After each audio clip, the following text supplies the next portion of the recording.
How's it going, everybody? Ben from the Ben and Bev channel, and today we're going to be talking about the finale of Falcon and the Winter Soldier. One world, one people. This week's episode was the finale that we were expecting, with the big showdown being the main chunk of it, actually. They did an impressive job of keeping the audience engaged with the full action sequence by not really telling us what exactly it is the Flag Smashers' endgame is for their mission with the GRC. We know what their stakes are and what it is that they want to change with the refugee situation, but we don't understand what it is they're intending to do. And we get to see that whether it is kidnapping or causing various forms of destruction, they're really just trying to wreak as much havoc as possible to get their point across. And it's at this point where we begin to see certain members, and particularly Karli's, lines begin to blur as we stray more towards the dark side. We get some really great lines from Anthony Mackie, whether it's him interacting with her or later on in the episode with a senator. He's really doing the work this episode, and any of the issues I had with last week's episode with the lines or how things were delivered clunkily, they clearly were saving the best of the best for this episode, whether that be the insane action sequences, the crazy team-ups between all the members, and just some of the crazy revelations, though I will say some of them weren't as shocking as others. Particularly when it comes to the Sharon Carter power broker situation, though I do think everything was handled with a little more nuance than I expected, with all of the themes converging with a really prominent moment. I'm not going to spoil until we get to the spoiler section, but the character dies that I did not expect to, and that's used as a speaking point in front of the whole world, where Falcon kind of speaks to the members of the GRC and he really puts them in their place and kind of gives them a new perspective of how the whole world's broken right now. And that theme of unity through understanding and healing is actually really impactful right now, especially after having the pandemic in the last years. It's been really interesting to see how this show's themes have actually gone really well with modern day and what's been going on in real life events. And from this point, we actually see the episode wind down and it slowly wraps off each arc. And I wouldn't say it even does it in the most satisfactory way. A lot of the arcs end in a very natural way that feels about how you think they actually would. And the final scene of the show is kind of a happy sunset, and we do have a nice, interesting mid-credit scene to set up some further intrigue in the second season.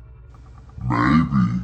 This episode is by far the best. I was a little nervous after last week's episode where exactly it was going to end up, especially with the stakes and kind of the non-villain that the Flag Smashers have been, but they've just really knocked it out of the park this week, and that's not even mentioning Falcon's costume.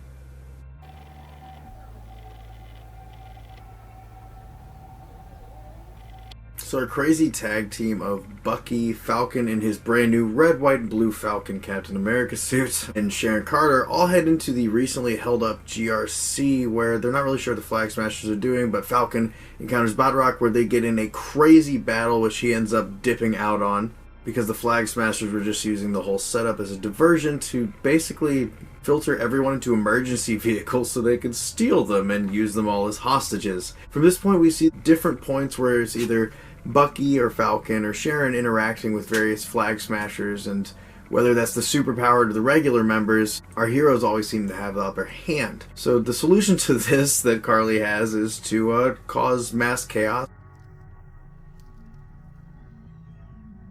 and put all of the hostages' lives in danger, whether she is driving a vehicle over an edge, which is an awesome redemption moment for John Walker. He throws down his shield, finally doesn't choose revenge and violence, and pulls that vehicle up as much as he can, and he would have succeeded until more Flag Smashers show up and the vehicle falls. Or not to mention the fact that she set a vehicle on fire to burn the hostages just to avoid Bucky beating her ass. While Falcon ends up coming in to save the day and saving everyone in the vehicle, he has a absolutely crazy ascension and knocks out all the Flag Smashers with a swift swipe of the shield. Balrog's still alive, and he's not done with Falcon yet, so he gasses the whole place up, causing a diversion. Everyone scatters immediately, and most of the Flag Smashers actually kind of go off on their own, leaving Karli to kind of fend for her own, with John Walker, Bucky, Falcon, Balrog, and Sharon Carter, the power broker, all hunting her down. Which leads to some tense thriller scenes through narrow passageways in this abandoned factory. Did a really good job of building up intensity, though ends in a shootout that leaves Balrog dead on the ground and Sharon wounded, with Karli having a gun.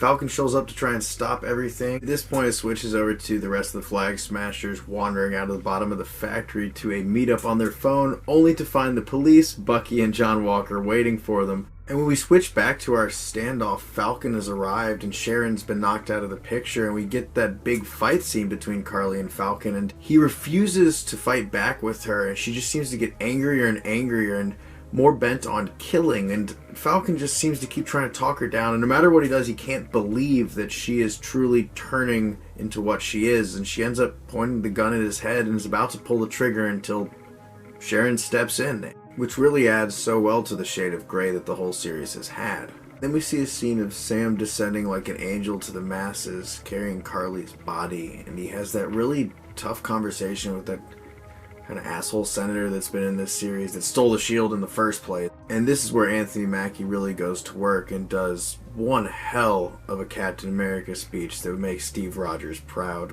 And I was just really stunned by this whole scene and every line in it and how well it was placed and the way it interacted with the modern world today, especially with the tension and the way things have been in the US recently. It was a really meaningful scene.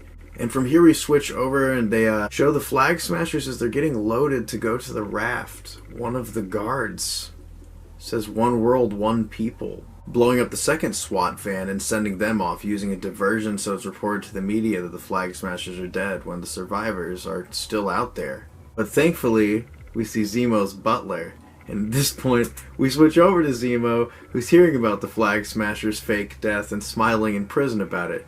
Good guy. Excited for him to make the Thunderbolts. He looks like he needs something to do. Like he's got a lot of time on his hands. And all this action, all this emotion, and there's the crazy turn of Karli at the end, and there's still a really intense scene left. And it starts off with a scene of Falcon going to visit Isaiah, and I'm really glad they did this. They started finishing these arcs. They also did the one of Bucky going and seeing Nori, and that one was rough to see.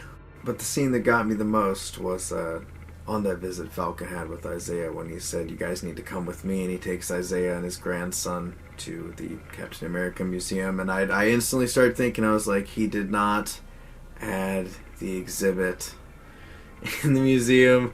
And I could feel the waterworks coming, I'm not gonna lie. Like, just the way they did that scene was so well done. The line that he had, I'm going blank on what it was, but it was basically like, "Now they will never forget what you did for this country." I mean, man, I was just stunned that that's how they did the end of this episode. Just, they wrapped up every arc from Isaiah. They even showed just that little second of Zemo to get the laugh in.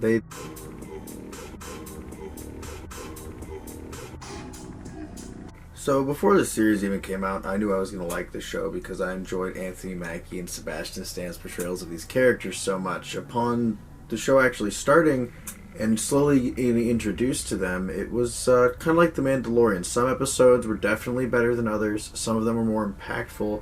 Though I will say I definitely feel with these Marvel shows, I feel the 6-hour movie gap. I feel some of this issues that I had with this season could have been fixed with simply just a pacing change, or maybe just cutting the episode at a different length or in a different section. I never had a section where I thought it was going on too long or too short alone, but I had some sections I wish were expanded upon and other sections that I felt like they just blew by in a few seconds, particularly Zemo's escape. Despite the shortcomings, the charm of Sebastian Stan and Anthony Mackie does carry the show, and in this last episode, the emotion and meaning and dialogue and just the way they handled that whole truth plot line as well with Carl Lumley's portrayal of Isaiah Bradley, it all tied the show together so nicely, especially with all the different guest appearances we've had and everything. They really knocked it out of the park.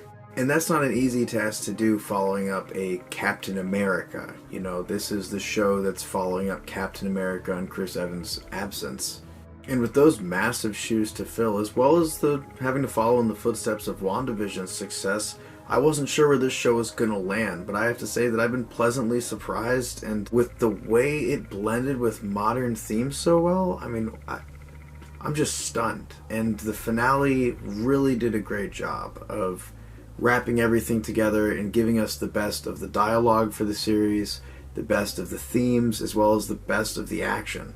And while I can't say for certain where some of these storylines are going to end up, whether that is a another MCU movie or a second season of this TV show, I can say that I'm very much looking forward to seeing it. My official rating on average for all 6 episodes of The Falcon and the Winter Soldier's first season is an 8.7 out of 10. What did you guys think in the finale? Let us know in the comments below. Oh, yeah, I almost forgot. Does something seem different? Like... Up here, like there's some movies up. Thanks so much for watching, folks, and we'll see you guys next time. Ben and Bev, out.